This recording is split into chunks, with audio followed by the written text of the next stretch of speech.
Greetings from Kigali and the Ministry of National Unity and Citizenship Engagement.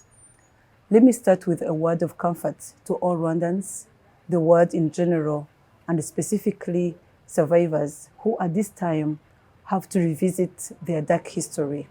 Humura ntugipfuye. We chose to be united, or twahisemo kuba umwe is our theme today. It is a deliberate choice, and believe me, not an easy one. Yes, the logical thing would have been to remain separated forever. What does a country do after losing over 1 million of people at the hand of fellow human beings? What does a country do when it is left with many widows and raped women at the hand of countrymen? What does a country do when it is left with child-headed families and children born out of rape? Against all odds, we chose to be united. Twahisemo kuba umwe. However, all this has a genesis. Before colonization, Rwandans were united.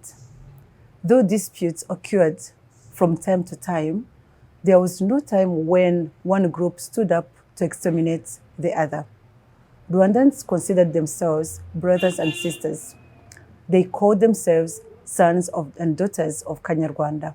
They shared the same language, culture, religion, history. They had the same king, and they shared the same values and taboos and defended them relentlessly.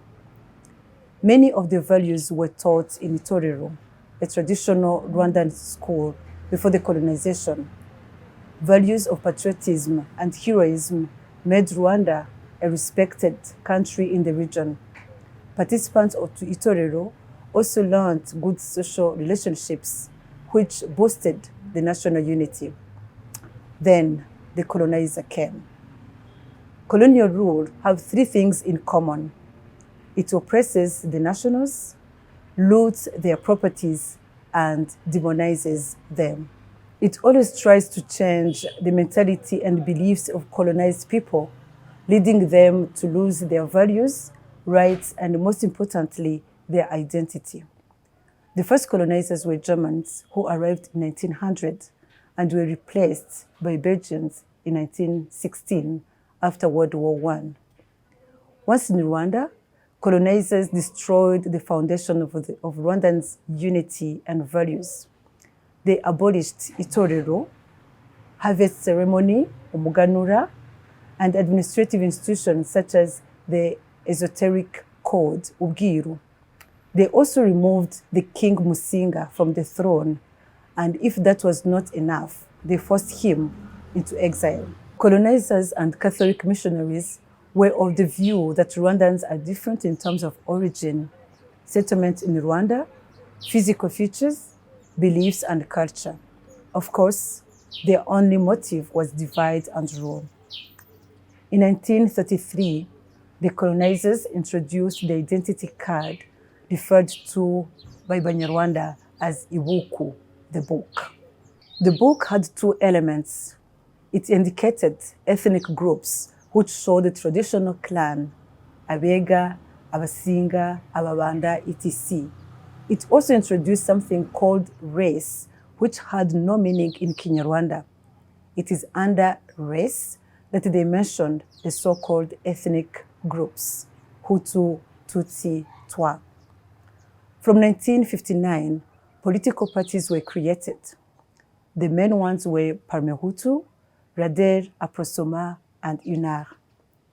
UNAR believed in immediate independence, while the remaining three wanted democracy first and were willing to let independence take a back seat for another 30 to 40 years. The colonizer supported the latter one. During the same year, Joseph Habyarimana Gitera, who created Aprosoma, wrote and published the 10 Hutu Commandments, which was full of hate speech towards Tutsi. This hate speech was backed by the then President of the First Republic, President Kayibanda, and other political leaders. Their speeches were based on the ideology that that the country belongs to Hutu, that Tutsi are foreign invaders. The years that followed were characterized by repeated and orchestrated killings targeting Tutsi. The perpetrators were never punished, but rather rewarded and encouraged. When Rwanda acquired its independence on 1st July 1962, killings evolved to genocide, where in the northern part of Rwanda, that is in Byumba, more than 2,000 Tutsi were killed, and more than 20,000 Tutsi were killed in the south, that is in Gikongoro. As time went on, the genocide ideology reached another level. In 1973, Tutsi employees and students were chased from schools and places of work. They were also killed and forced into exile. It is in the midst of 1973 violences that Major General Juvenal Habyarimana took over power in a military coup on 5th July 1973. The Second Republic was not different from the first one. It openly taught hatred, discrimination, and divisions among Rwandans. When the Liberation War was launched in October 1990, this served as a pretext for a group of Hutu extremists under the so-called Hutu power to openly persecute and kill Tutsi.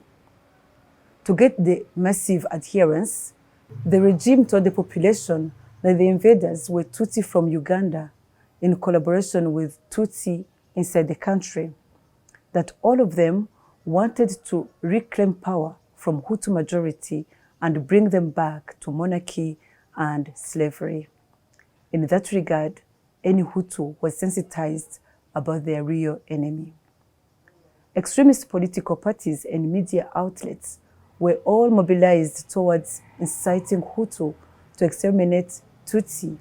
Here we can mention Kangura, RTLM, Echo de Mille Collines, and many more.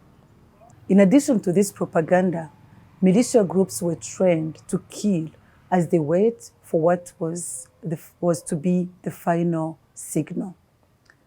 When the plane that was carrying the president was shot down under the instruction of Colonel Theoneste Bagosora, Tutsi were blamed for having killed the president. The genocide, which was long planned, started immediately. When the genocide was stopped by RPF Inkotanyi in July 1994, the government of Rwanda knew that no effort will lead to results if we lose focus. The national unity became our focus, and actually the government chose to be referred to as the government of national unity. The first building block was laid, and it was followed by many more initiatives to reinvent a new and united people. Structures and policies that are pro-unity were put in place. Here we can talk about equal access to public service, promotion of equity, transparency and accountability, promotion of patriotism and national values through Itorero, resettlement and reintegration of refugees, restorative and retributional justice, and the establishment of a non-discriminatory ID card.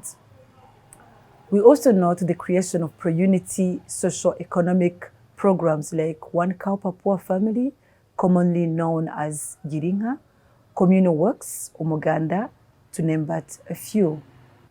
As I move towards the end of this talk, I would like to mention that this work has not been easy. One of the challenges that we are facing as Rwandans is denial of genocide, its minimization, and its justification.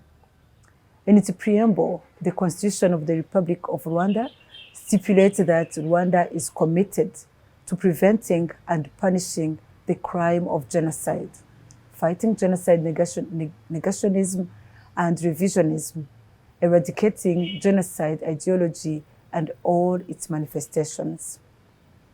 Unfortunately, we still hear people distorting the truth about the genocide perpetrated against Tutsi in the name of what they view as freedom of speech, sustainable peace, human rights, and reconciliation. These people are in different categories, but they have one thing in common. Genocide deniers intend to rewrite history in order to demonize victims and rehabilitate perpetrators. We see them among people from all walks of life, including those who pretend to be human rights activists and intellectuals. Many of them do this under our watch in our respective countries.